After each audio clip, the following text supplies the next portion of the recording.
All right, guys, I'm going to do a quick review of chapter 7.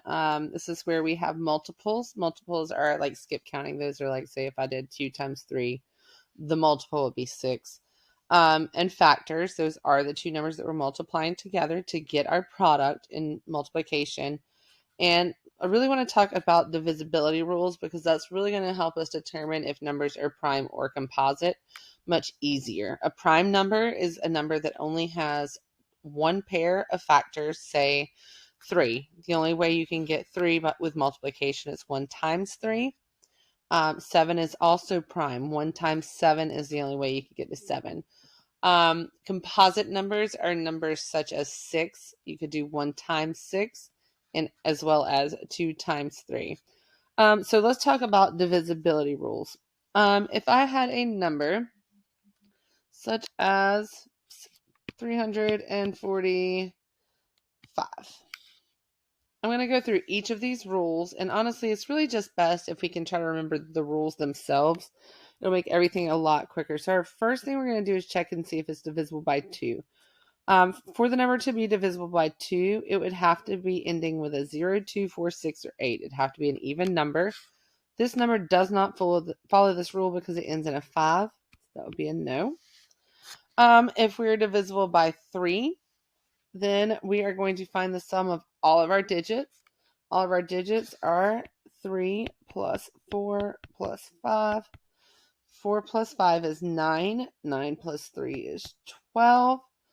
12 can be divided by 3, so that one does work, and 345 is divisible by 3. So now we're going to check 4. For 4, we're looking for the last two digits to form a number that is divisible by 4. In this number, we have 45. 45 is not divisible by 4 without having a remainder. So we move to our next rule. If it's divisible by 5, it would either end in a 0 or a 5.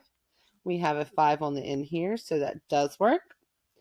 For it to be, for it to be divisible by 6, you have to have both the divisibility of 2 and 3. So we'll look back and we see 2 was a no-go, but 3 was, so we cannot use 6. So for 7, there really isn't a rule that makes it any easier. You're just going to have to divide the number by 7. For 8, you would take your last 3 digits, in our case that's all we have, and see if that number is divisible by 8. And if so, then yes, it does follow the rule. That means even if it were 127,345, if 345 here works, then it would be divisible by 8.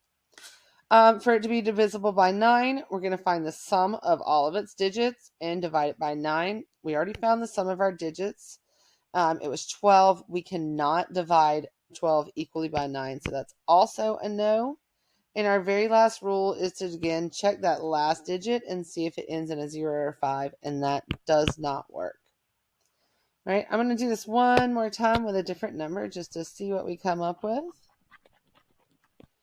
All right, so if I did 364, so let me change that. I'm going to do 464. All right, if I do a 464, we're still going to follow our same rules. We're going to start over here and check and see if our last digits are 0, 2, 4, 6, or 8. Our last digit in this case is a 4, so it follows that rule. We're going to now check if the sum of its digits is divisible by 3. So here's where we need to add up our digits and see if they're divisible by 3. So 4 plus 6 is 10. 10 plus 4 is 14. So it's not divisible by 3. Now we're going to move on to our rule for 4. We're going to find the last two digits. We're going to see if 64 is divisible by 4, and it actually is. So we can use 4. Is it end in a 0 or 5? No.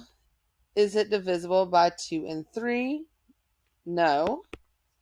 I'm going to divide these out because we only have 3 digits for 8. And then for 9, we're going to find the sum of all of those digits, which is 14. We're going to see that we cannot divide that by 9, so that's a no. And for 10, our last rule is to see if it ends in a 0, and that is also a no.